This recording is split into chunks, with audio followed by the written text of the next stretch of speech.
Formula ఈ కేసులో కేటీఆర్ కు ఏసీబీ మరోసారి నోటీసులు ఇవ్వడంతో అసలేం జరగబోతోంది?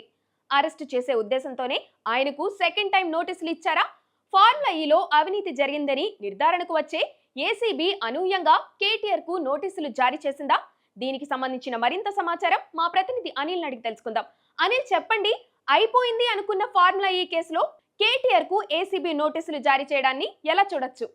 రైట్ వీణా, కేటీఆర్ గారికి అయితే నోటీసులు అన్న విషయం మనందరికీ తెలిసింది. సోమవారం రోజున ఈ కార్ రేసుకి సంబంధించిన కొంత ఫండ్స్ అక్రమంగా ట్రాన్సాక్షన్ జరిగినాయి అన్నట్టు, దాదాపుగా 50 కోట్ల రూపాయలు ట్రాన్సాక్షన్ జరిగినట్టు అవినీతి ఆరోపణలు అయితే ఎప్పటి నుండో ఎదుర్కొంటా ఉన్నారు. గతంలోనే కేటీఆర్ని అరెస్ట్ చేస్తారని చాలా ఆరోపణలు కూడా వచ్చాయి. అరెస్ట్ చేస్తారు రేపో మాపో అన్నట్టు కూడా కొన్ని ఆరోపణలు వచ్చినప్పటికీ కూడా కేసీఆర్ అప్పుడున్న రాజకీయ పరిణామాల వల్ల కేటీఆర్ని అయితే అరెస్ట్ చేయలేదు.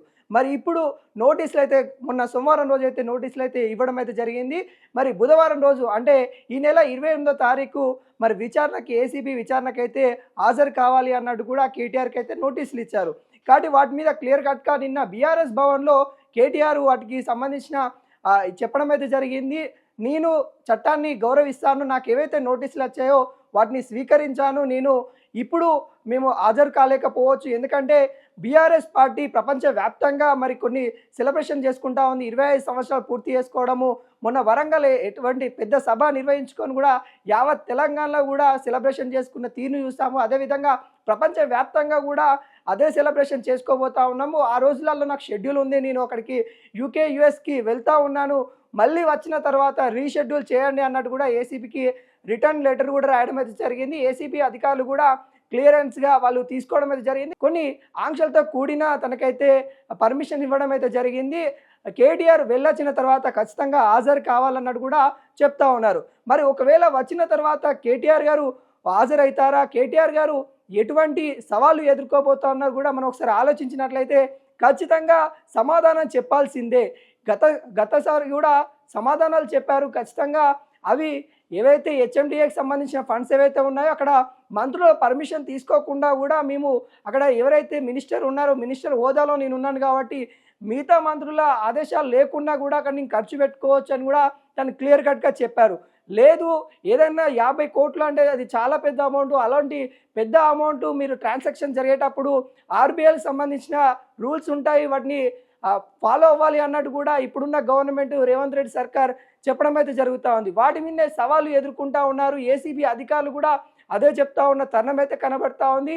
చిక్కుల్లో కేటీఆర్ అన్నట్టు కూడా మనం అయితే చెప్పుకోవచ్చు. ఎందుకంటే కాంగ్రెస్ గవర్నమెంట్ తెచ్చి 17 నెలలైనా కానీ కేటీఆర్ని రేపో మాపో అరెస్ట్ చేస్తామని చెప్పుకుంటూ వెళ్తూ ఉంది, కానీ ఇప్పటివరకు కూడా అరెస్ట్ చేయలేదు. మరి ఎందుకు చేయలేదు అని కూడా మనం ఆలోచించినట్లయితే క్లియర్ కట్గా ఆధారాలు సేకరిస్తూ ఉంది కాంగ్రెస్ గవర్నమెంట్. ఇప్పుడు కేసీఆర్కి కాళేశ్వరంకి సంబంధించిన నోటీసులు వెళ్తూ ఉన్నాయి. అదేవిధంగా కవిత గారు మరో పార్టీకి పెడదామన్న ఉద్దేశంలో ఉన్నారు. ఈ సమయంలో రైట్ సమయం అన్నట్టు కూడా కాంగ్రెస్ గవర్నమెంట్ అయితే చూస్తూ ఉన్న తరుణం అయితే కనబడుతూ ఉంది. ఒకవైపు వాళ్ళ చెల్లి ఒకదారి వెళ్తూ ఉంది, తండ్రేమో ఫామ్ హౌస్కే పరిమితం అయిపోయారు. ఇప్పుడు కేటీఆర్ మీద ఫోకస్ పెట్టాలి, కేటీఆర్ మీదనే టార్గెట్ చేయాలి అన్నట్టుగా కొంత మేరకు వెళ్తూ ఉన్న దృశ్యాలు అయితే కనబడతా ఉన్నాయి.